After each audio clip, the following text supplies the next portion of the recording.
सभी विद्यार्थियों का मेरी हिंदी की कक्षा में पुनः स्वागत है। विद्यार्थियों, हमने पिछले वीडियो संस्करणों में पत्र लेखन के ऊपर विवेचना की थी कि पत्र किसे कहते हैं, उसे लिखने के क्या ढंग होते हैं, उनका आकार कैसा होना चाहिए, उनका प्रारूप कैसा होना चाहिए, कैसी भाषा का उपयोग हमें पत्र लेखन में करना चाहिए, कहाँ पर तिथि होनी चाहिए, कहाँ पर स्थान होना चाहिए, कहाँ पर प्रेषक का नाम और कहाँ प्राप्तकर्ता का उसकी जानकारी होनी चाहिए, और हमारी भाषा शैली कैसी होनी चाहिए, सरल और सशक्त होनी चाहिए। तो पिछले संस्करणों में हमने पत्र लेखन के वीडियो के माध्यम से जाना कि पत्र लेखन साहित्यिक विद्या ना होकर जीवन के लिए आवश्यक अंग मानी जाती है, क्योंकि इसके द्वारा हम अपने मित्रों को, संबंधियों को, अधिकारियों को अथवा किसी भी कार्यालय में आवश्यक सूचना देनी हो तो यह पत्र ही सबसे अधिक सशक्त माध्यम माना जाता है। तो पत्र लेखन के माध्यम से हम अपने विचारों को एक दूसरे तक प्रदान कर सकते हैं और पत्र ही भाषा की स्थायी रूप है भाषा का, क्योंकि पत्र एक बार लिखा जाता है तो वो टेम्परेरी नहीं होता, वो स्थायी हो जाता है, परमानेंट हो जाता है। और इसका रिकॉर्ड मेंटेन करना, इसकी जो सूची होती है, इसका जो रिकॉर्ड होता है, उसको हम अच्छी तरह से अपने पास संजो कर रख सकते हैं। पिछले संस्करणों में हमने पत्र के प्रकारों के बारे में भी पढ़ा था। यानी पत्र के दो प्रकार होते हैं, औपचारिक पत्र एवं अनौपचारिक पत्र। औपचारिक पत्र किसे कहते हैं, हमने जाना था कि यह पत्र जो किसी भी कार्यालय अथवा विभाग को लिखे जाएं। इनमें आवेदन पत्र भी आता है, प्रार्थना पत्र आता है, समस्या से सूचना प्रदान करने वाला भी पत्र होता है। किसी अखबार के, समाचार पत्र के संपादक को यह पत्र लिख सकते हैं, आदि आदि। यह सब पत्र औपचारिक पत्र कहलाते हैं। अनौपचारिक पत्र किसे भेजे जाते हैं, पिछले संस्करण में हमने जाना था। एक बार पुनरावलोकन कर लेते हैं।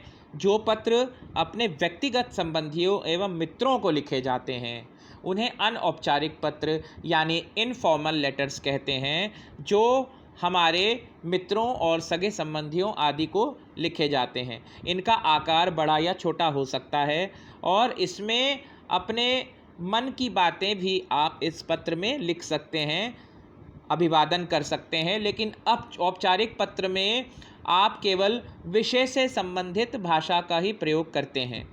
तो आइए आज हम जानते हैं औपचारिक पत्र का प्रारूप। औपचारिक पत्र लिखते किस प्रकार से हैं, उसका प्रारूप यानी उसका फॉर्मेट कैसा होता है। लेफ्ट साइड में ही सब कुछ लिखना है। देखिए, बाएं तरफ से ही हमें सारी चीज़ें प्रारंभ करनी है। तो देखिए, पत्र भेजने वाले का पता।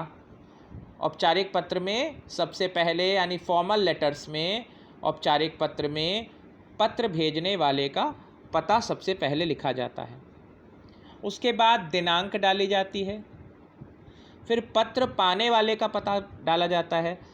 पत्र पाने वाले का पता, जैसे हमने कहा आदरणीय प्रधानाचार्य, यहाँ पर हमने बोला प्रधानाचार्य प्रयाग पब्लिक स्कूल, ये पत्र पाने वाले का पता है। ठीक है। फिर हमने विषय लिखा। विषय क्या हो गया, हमें 2 दिन का अवकाश चाहिए जैसे, तो 2 दिन के अवकाश प्राप्ति हेतु। संबोधन में हम क्या लिखेंगे, आदरणीय प्रधानाचार्य, ठीक है, या महोदय, ऐसा करके हम, या मान्यवर, इस तरह से हम संबोधन करते हैं अपने बड़ों को। फिर विषय संबंधित जानकारी, जो भी बॉडी लैंग्वेज है पत्र की, कि हमें मान लीजिए 2 दिन का अवकाश चाहिए अपने स्कूल से, अपने विद्यालय से, तो हम उसमें क्या लिखेंगे, सविनय निवेदन है कि मुझे तेज ज्वर हो गया है, इस कारण मैं विद्यालय में उपस्थित नहीं हो सकूंगा। चिकित्सक ने मुझे 2 दिन तक विश्राम करने का परामर्श दिया है। कृपया मुझे 10 जुलाई से लेकर 12 जुलाई तक अवकाश देकर अनुग्रहित करें। फिर नीचे क्या लिखेंगे, समापन कैसे करेंगे, समापन में हम नीचे लिखेंगे धन्यवाद, पत्र लिखने वाले का नाम, यानी आपका आज्ञाकारी शिष्य या आपकी आज्ञाकारिणी शिष्या अंकित, अगर लड़का है तो अंकित, लड़की है तो जो भी अपना नाम उसका होगा अंकिता हो सकता है या कोई भी नाम हो सकता है, उसको लिख सकते हैं। फिर नीचे अपनी क्लास लिखेंगे, 8th B या 8वीं B, हिंदी में भी लिख सकते हैं 8वीं C, 8वीं A, ऐसे करके हम इसमें औपचारिक पत्र का ये प्रारूप हम इसको इस माध्यम से समझ सकते हैं। तो आइए कुछ पत्रों के माध्यम से हम देखते हैं कि औपचारिक पत्र किस प्रकार से लिखे जाते हैं। तो बच्चों, ये देखिए औपचारिक पत्र जिसका अभी हमने प्रारूप जाना था कि कहाँ किस प्रकार से प्रेषक का, प्राप्तकर्ता का दिनांक या अभिवादन किस प्रकार से लिखते हैं, तो उसका एक एग्जाम्पल, उसका एक उदाहरण हम आपके समक्ष प्रस्तुत कर रहे हैं। आप ध्यानपूर्वक इसको देखिए एवं श्रवण कीजिए। जैसे उदाहरणार्थ हमें एक पत्र मिला या हमें एक पत्र लिखने को दिया गया, प्रधानाचार्य को हिंदी दिवस पर कवि सम्मेलन हेतु या कवि सम्मेलन आयोजित करने हेतु पत्र लिखिए। तो हम कैसे लिखेंगे? ऊपर देखिए, हमने सबसे पहले क्या लिखा है? सबसे पहले हमने पत्र भेजने वाले का पता लिखा है, यानी हम कहाँ से पत्र भेज रहे हैं। मान लीजिए हम परीक्षा भवन से पत्र भेज रहे हैं तो परीक्षा भवन लिख देंगे। अपने घर से भेज रहे हैं, मान लीजिए हमने अपना घर कुंडा चुना, कुंडा प्रयागराज, या हमने प्रतापगढ़ लिख दिया, या हमने अपने क्षेत्र का नाम लिख दिया सिविल लाइंस प्रयागराज, इतना ही लिख दिया, तो हमने अपना पता वहाँ पर लिख दिया। तत्पश्चात हमें दिनांक लिखना है, जिस दिनांक को हम पत्र भेज रहे हैं। फॉर एग्ज़ाम्पल, उदाहरणार्थ हम कह सकते हैं 4 जुलाई या 5 जुलाई 2021। फिर उसके बाद हम क्या लिखेंगे? पत्र पाने वाले का पता, कि पत्र किसको भेज रहे हैं। तो कैसे लिखेंगे? सेवा में किसको भेज रहे हैं? प्रधानाचार्य, उसका पूरा पता लिखेंगे, प्रयाग पब्लिक स्कूल, श्रृंगवेरपुर, लाल गोपालगंज, प्रयागराज। जैसे इसमें दिल्ली पब्लिक स्कूल लिखा है, वसंत कुंज दिल्ली, आप अपने स्कूल का भी पता डाल सकते हैं। फिर देखिए, विषय संबंधित जानकारी लिखेंगे, यानी विषय संबंधित, विषय क्या है, विषय किस विषय पर लिख रहे हैं। इसमें सब्जेक्ट लिखना अनिवार्य होता है औपचारिक पत्र में, कि हम किस विषय पर बात करना चाहते हैं। तो हमने विषय लिखा, कवि सम्मेलन आयोजित करने हेतु या कवि सम्मेलन आयोजित करने के लिए। इसमें छोटा सा ही विषय लिखना चाहिए ताकि पढ़ने वाले को तुरंत समझ आ जाए कि अगला व्यक्ति किस विषय पर मुझसे चर्चा करना चाह रहा है। इसमें लंबी चौड़ी बात नहीं लिखते हैं विषय में, एक टू द पॉइंट इसमें बात लिखी जाती है। उसके बाद हम विषय लिखने के पश्चात हम संबोधन करेंगे। संबोधन में हम क्या लिख सकते हैं? माननीय प्रधानाचार्य महोदय या आदरणीय प्रधानाचार्य महोदय, ऐसे करके हम उनको लिख सकते हैं। अगली लाइन से हम विषय संबंधित पूरी जानकारी लिखेंगे। ऊपर हमने विषय लिखा था, अभी हम विषय संबंधित पूरी जानकारी विस्तार पूर्वक लिखेंगे। कैसे लिखेंगे? सविनय निवेदन है कि हम हिंदी क्लब की ओर से हिंदी दिवस के अवसर पर 14 सितंबर को विद्यालय परिसर में कवि सम्मेलन आयोजित करना चाहते हैं। इसमें आप अपनी भाषा का भी प्रयोग कर सकते हैं, ज़रूरी नहीं है कि लकीर के फ़कीर ही बने, यानी जैसा लिखा है वैसा ही हमको लिखना है। आप अपनी भाषा का प्रयोग भी कर सकते हैं, लेकिन जो प्रारूप रहेगा पत्र का वो ऐसे का ऐसा ही रहेगा। जब भी हम औपचारिक पत्र लिखते हैं तो इसको इसी प्रकार से ही लिखना है। सविनय निवेदन है, हम हिंदी क्लब की ओर से या हम अपने विद्यालय की ओर से हिंदी दिवस के अवसर पर 14 सितंबर को विद्यालय परिसर में या अपनी कक्षा में कवि सम्मेलन आयोजित करना चाहते हैं। हम इस कवि सम्मेलन में देश के कुछ प्रसिद्ध कवियों को आमंत्रित करना चाहते हैं। आप इसमें ये भी लिख सकते हैं, हम अलग अलग कक्षाओं के प्रसिद्ध या अच्छे विद्यार्थियों को इसमें भाग लेने के लिए अवसर प्रदान करना चाहते हैं। कृपया कवि सम्मेलन आयोजित करने की अनुमति प्रदान करने की कृपा करें ताकि हम उसकी व्यवस्था कर सकें। इतना लिखने के बाद, अपनी जानकारी लिखने के बाद नीचे आप समापन कैसे करेंगे, धन्यवाद सहित। फिर पत्र लिखने वाले का नाम, आपका आज्ञाकारी शिष्य अनुराग या जो भी नाम है, या अगर कोई शिष्या है तो क्या लिखेगी, आपकी आज्ञाकारिणी शिष्या प्रीति, सुमति आदि आदि जो भी नाम होते हैं। ठीक है, तो ये एक प्रारूप जो था वो आयोजित करने के लिए, हिंदी कवि सम्मेलन आयोजित करने के लिए हमने इस उदाहरण के माध्यम से देखा कि औपचारिक पत्र कैसे लिखते हैं। आइए एक और उदाहरण देख लेते हैं कि औपचारिक पत्र किस प्रकार से लिखते हैं। अभी तो हमने देखा कि प्रधानाचार्य को कैसे लिखते हैं पत्र। अब हम यहाँ पर कार्यालयी पत्र के माध्यम से देखते हैं कि कार्यालय में लिखे जाने वाले पत्र कैसे लिखे जाते हैं। किसी अधिकारी को लिखना हो या किसी कार्यालय को कोई पत्र लिखना हो तो उसे कैसे लिखा जाता है। कार्यालयी पत्र, डाकिये की शिकायत करते हुए डाकपाल को पत्र। अब यहाँ पर प्रारूप उसका वही रहेगा, औपचारिक पत्र का प्रारूप चेंज नहीं होगा, परिवर्तित नहीं होगा। किस प्रकार से लिखेंगे, सबसे पहले पत्र भेजने वाले का पता हम लिखते थे। ठीक है, तो हम कैसे लिखेंगे अपना पता, हम डाकिये की शिकायत करना चाहते हैं। किसको करना चाहते हैं, डाकपाल को करना चाहते हैं, यानी जो सबसे बड़ा अधिकारी होता है पोस्ट ऑफिस का, डाकपाल, उसको हम ये पत्र लिख रहे हैं। सबसे पहले पत्र भेजने वाले का पता लिखेंगे, यानी जो हम पत्र भेज रहे हैं हमारा पता हमको लिखना पड़ेगा।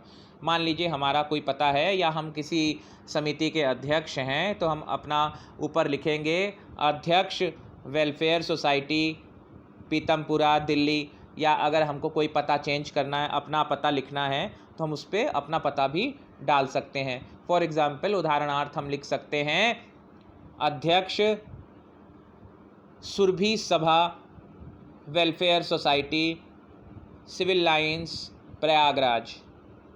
फिर दिनांक डालेंगे, जिस दिनांक को हमको पत्र भेजना है। ठीक है, उसके बाद पत्र पाने वाले का पता, जैसे हमने ऊपर लिखा था प्रधानाचार्य वाले में, पत्र पाने वाले का पता, उसमें कैसे शुरुआत करेंगे, सेवा में किसको पत्र लिख रहे हैं, डाकपाल को, तो नीचे लिखेंगे डाकपाल। कॉमा का उपयोग, अल्प विराम का उपयोग अच्छी तरह से समझ लेंगे कि अल्प विराम कहाँ कहाँ लगेगा इसमें।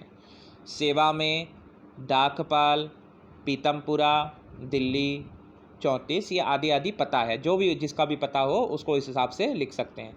फिर विषय लिखेंगे, विषय क्या है हमारा, पत्र में हमने पढ़ा था विषय क्या लिखा था हेडिंग में, डाकिये की शिकायत करते हुए डाकपाल को पत्र।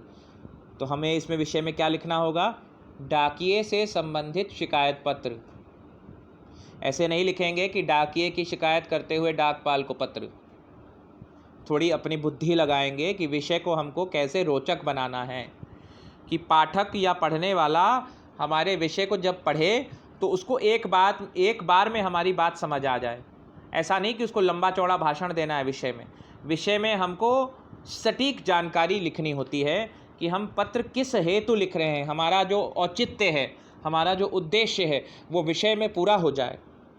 तो विषय में हमने क्या लिखा, डाकिये से संबंधित शिकायत पत्र। उसके बाद हम संबोधन लिखेंगे। संबोधन में हमने लिखा, जैसे महाशय लिख सकते हैं, महोदय लिख सकते हैं, या माननीय डाकपाल जी लिख सकते हैं। ठीक है, आदरणीय डाकपाल महोदय ये भी लिख सकते हैं। तो वहाँ पर लिखने के बाद हम अल्प विराम लगाएंगे। उसके बाद विषय संबंधित जानकारी पर आ जाएंगे।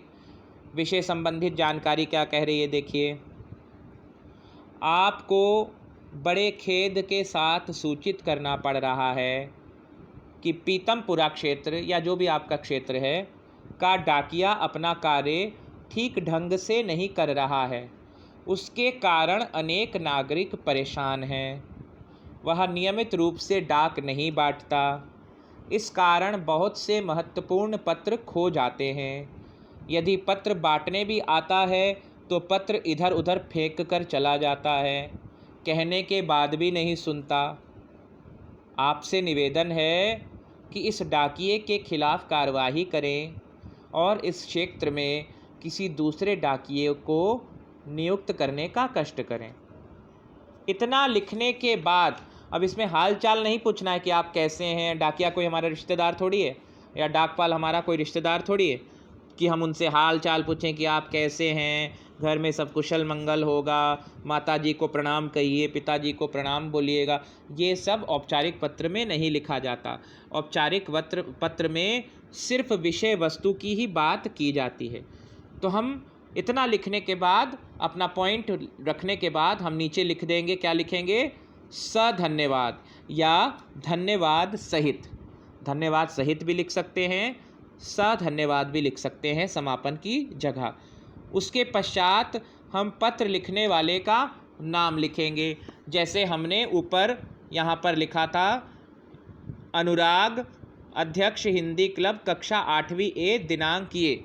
लेकिन हम यहाँ पर किसी कक्षा में या किसी प्रधानाचार्य को पत्र नहीं लिख रहे हैं, इसलिए अपना नाम पूरा लिखेंगे। क्या लिखेंगे? धन्यवाद या धन्यवाद सहित R.K. शर्मा। मान लीजिए आपका नाम है R.K. शर्मा, तो आप उसमें आपका आज्ञाकारी शिष्य थोड़ी लिखेंगे, आप उनके शिष्य थोड़ी हैं। आप तो डाकिया को पत्र लिख रहे हैं, डाकपाल को पत्र लिख रहे हैं, डाकिये से संबंधित जानकारी देने के लिए पत्र लिख रहे हैं। तो आप वहाँ पर, यहाँ पर नीचे आने के पश्चात ये धन्यवाद जहाँ लिखा है उसके पश्चात R.K. वर्मा, अध्यक्ष पीतमपुरा नागरिक संघ, या आप अपना पता भी डाल सकते हैं उसमें नीचे कि अध्यक्ष R.K. शर्मा या प्रीतम पांडे, कुंडा, प्रतापगढ़, इतना भी आप लिख सकते हैं। ठीक है, तो इस प्रकार से हमको ये पत्र लिखना है, औपचारिक पत्र। अगले वीडियो संस्करण में बच्चों हम अनौपचारिक पत्र की चर्चा करेंगे कि अनौपचारिक पत्र का क्या प्रारूप होता है, और उनके उदाहरण के माध्यम से हम समझेंगे कि अनौपचारिक पत्र किस प्रकार से लिखे जाते हैं, उनकी विषय संबंधित जानकारी कैसे लिखी जाती है, आदि आदि इस पर हम चर्चा करेंगे। तब तक के लिए धन्यवाद।